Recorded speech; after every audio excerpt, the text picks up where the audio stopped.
유럽 미술관을 다니다 보면 이런 그림을 종종 볼 수 있습니다. 여자 3명이 웬 남자 앞에서 뽐내듯이 서 있는 모습. 파리스의 심판이라는 제목의 그림들인데요. 고대 그리스 신화 중에서도 가장 흥행에 성공한 아주 유명한 에피소드를 주제로 한 그림입니다. 그렇기 때문에 많은 화가들이 이 같은 테마의 그림을 그렸는데요. 오늘은 이 에피소드를 얘기해 보겠습니다. 천하의 바람둥이 제우스는 어느 날 테티스 여신에게 홀딱 반합니다. 제우스는 홀딱 반하는 게 일이죠. 제우스는 수작을 걸려고 호시탐탐 타이밍을 기다리고 있는데 테티스가 낳을 아들이 아버지를 능가할 것이라는 예언을 듣습니다. 이 예언을 한 자가 프로메테우스인데요. 프로메테우스는 제우스 몰래 불을 훔쳐서 인간에게 전해준 것으로 유명하죠. 프로는 영어로 for, 앞이라는 뜻이고 메테우스는 생각한다는 뜻입니다. 이름답게 앞을 내다볼 수 있다는 거죠. 참고로 프로메테우스의 동생은 에피메테우스인데 여기에서 에피는 애프터입니다. 나중에 생각하는 자란 뜻입니다. 책의 서문과 맺은 말을 영어로 프롤로그와 에필로그라고도 하죠. 접두어가 여기에서 온 말입니다. 프로메테우스의 예언을 들은 제우스는 움찔합니다. 왜냐면 아버지 쫓아내고 권력을 차지하는 게 이 집안 내력이잖아요. 제우스는 아버지 크로노스를 내쫓았고 크로노스는 그 아버지 우라노스를 내쫓았죠. 자기도 그 꼴 당하기는 싫으니까 제우스는 눈물을 머금고 테티스를 포기합니다. 그렇다고 남주기는 또 아깝습니다. 그 남중에는 동생 포세이돈도 포함됩니다. 형 못지않은 바람둥이 포세이돈도 테티스를 노리고 있었거든요. 포기는 했더라도 아무하고나 결혼시켰다가는 자신보다 강한 자가 나올 수 있으니 결국 인간 펠레우스와 결혼을 시키기로 합니다. 어느 날 좋은 날 결혼식을 하는데 여신이 결혼하니까 당연히 올림포스의 모든 신이 초대됩니다. 딱 한 명만 빼고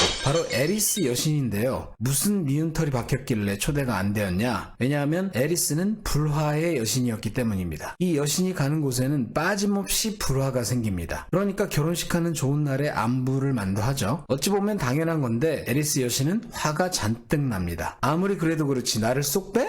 앙심을 품은 에리스 여신은 결혼식장을 망칠 계획을 짭니다. 결혼식의 흥이 한창 무르익어 갈 때쯤 몰래 잠입한 에리스 여신은 사람들 한복판에 황금 사과를 휙 하고 던집니다. 누군가가 사과를 집어들어서 보니 거기에는 이 세상에서 가장 아름다운 여인에게 라고 써있는 겁니다. 그러자 한 미모한다는 여신들이 서로 갖겠다고 다투기 시작합니다. 에리스 여신 계획대로 불화가 일어난 거죠. 이 에리스 여신이 제가 봤을 땐 심리학의 대가입니다. 여성들의 시기와 질투를 아주 적절하게 활용한 거죠. 만약에 사과에 세상에서 가장 잘생긴 남성에게 라고 써 있었더라면 남자들은 서로 양보했을 수도 있습니다. 남자들 분란을 일으키려면 그냥 아무것도 안 써있는 황금 사과나 아니면 닌텐도 게임기를 던졌으면 난리가 났겠죠. 아프로디테와 헤라, 아테나까지 세 여신이 서로 지가 잘났다고 싸우다가 결론이 안 나자 제우스한테 누가 가장 예쁜지 판단해달라고 물어봅니다. 팔짱 끼고 싸움 구경하던 제우스는 갑자기 입장 참 난처해지죠. 아프로디테는 원래부터 미의 여신이니까 당연히 아프로디테를 찍어야겠으나 그랬다가는 질투심 많은 아내 헤라한테 제대로 김치 싸대기를 맞을 것 같고 그렇다고 헤라를 찍자니 제일 아끼는 딸 아테나가 눈이 밟히고 이도 저도 못하는 상황에 빠진 겁니다. 결국 자긴 못하겠다고 배째라 하면서 대신 인간 중에서 제일 잘생겼다는 저 파리스라는 목동에게 가서 물어보라고 합니다. 어떻게 해도 욕먹을 것 같으니까 남한테 떠넘겨버린 거죠. 새 여신은 파리스에게 달려가는데 이 파리스는 누구냐? 파리스는 원래 바다 건너 트로이 왕국 프리아모스 왕의 아들로 태어난 인물입니다. 문제는 파리스가 아직 뱃속에 있을 때 어머니인 왕비 헤카베가 태몽을 꾸었는데 꿈속에서 불이 붙은 나무 토막을 낳았고 그 나무 토막이 트로이 전체를 태워버리는 불길한 꿈이었다는 거죠. 프리아모스는 파리스가 태어나자마자 아기엘라오스라는 신하를 시켜 멀리 이다산에 내다버리라고 합니다. 그런데 아기엘라오스는 왕 몰래 아이를 살려서 평범한 목동으로 키우게 된 겁니다. 남들 보기에는 그냥 평범한 목동인데 생김새가 너무나 뛰어나서 여기저기 소문이 자자했고 제우스가 바로 이 파리스를 꼭 집어서 이를 떠넘긴 겁니다. 파리스는 나중에 다시 아버지 프리아모스와 재회하게 되고 왕자로 받아들여지게 되는데 그건 일단 나중 이야기고 새 여신은 파리스에게 선택받기 위해 우아한 자태를 뽐내며 다가갑니다. 이 그림들이 바로 그런 모습을 묘사한 겁니다. 외모로는 우열을 가릴 수 없어 고민에 빠진 파리스에게 새 여신은 각각 달콤한 제안을 합니다. 헤라는 자신을 선택하면 세상 최고의 권력을 주겠다고 하고 전쟁의 여신 아테나는 어떤 전쟁에 나가서라도 이길 수 있는 지혜를 주겠다고 해주겠다고 약속합니다. 한쪽으로 마음이 기울어지려던 찰나 아프로디테 여신이 자신을 뽑아주면 이 세상에서 가장 아름다운 여자를 얻을 수 있게 해주겠다고 약속합니다. 여러분 같으면 어떻게 했을까요? 파리스는 아프로디테를 선택합니다. 세상 물정 몰랐던 거죠. 아프로디테는 물론 기뻐했으나 헤라 여신과 아테나 여신은 꼭 대가를 치르게 해주겠노라고 씩씩거리며 떠납니다. 자, 과연 파리스는 세상에서 가장 아름다운 여자를 얻게 되었을까요? 아프로디테는 약속을 지켰고 가장 아름다운 여자라고 정평이 난